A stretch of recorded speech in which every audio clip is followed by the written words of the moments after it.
Ang alamat ng Banawe Rice Terraces. Sa bayan ng Ifugao, matatagpuan ang mga hagdang-hagdang palayan na kilala bilang Banawe Rice Terraces.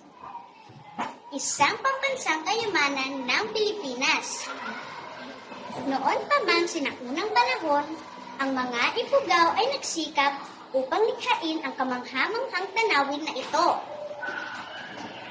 Sa isang maliit na nayon, naninirahan si Apo Dangay, isang matandang mangingisda na kilala sa kanyang mga kwento. Isang gabi, nagtipon-tipon ang mga kabataan sa paligid ng apoy, habang si Apo Dangay ay nagsimula ng kanyang kwento. Noong unang panahon, simula niya, ang ating mga ninuno ay naninirahan sa mabundok na lugar na ito. Puno ng pangarap na gawing patag ang mga bundok upang maging taniman.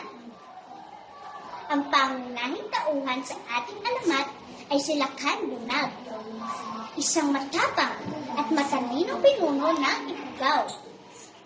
Si Lakan Bunag ay naniniwala na ang lupaing ito ay isang biyaya mula sa mga Diyos at dapat itong pagyamanin at alagaan. Sa tulong ng kanyang mga kababayan, nagdesisyon si Lakan Bunag na gumawa ng hagdan-hagdang palayan. Araw at gabi silang nagtrabaho. Gamit ang kanilang mga kamay, mga simpleng kasangkapan, at ang kanilang walang kapantay na dedikasyon. Sila'y nagkaisa. Dagdag ni Apo Dangay, hindi lamang para sa kanilang sarili, kundi para sa mga susunod na henerasyon. Habang lumilipas ang panahon, natapos din ang kanilang gawaing sining. Ang Banawe Rice Terraces ay naging simbolo ng kanilang tiyaga, pagkakaisa, at pagmamahal sa kalikasan.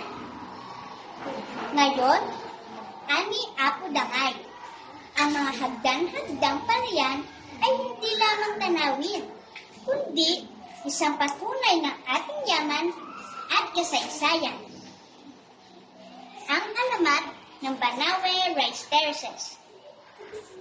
Palakpakan natin, Bilis.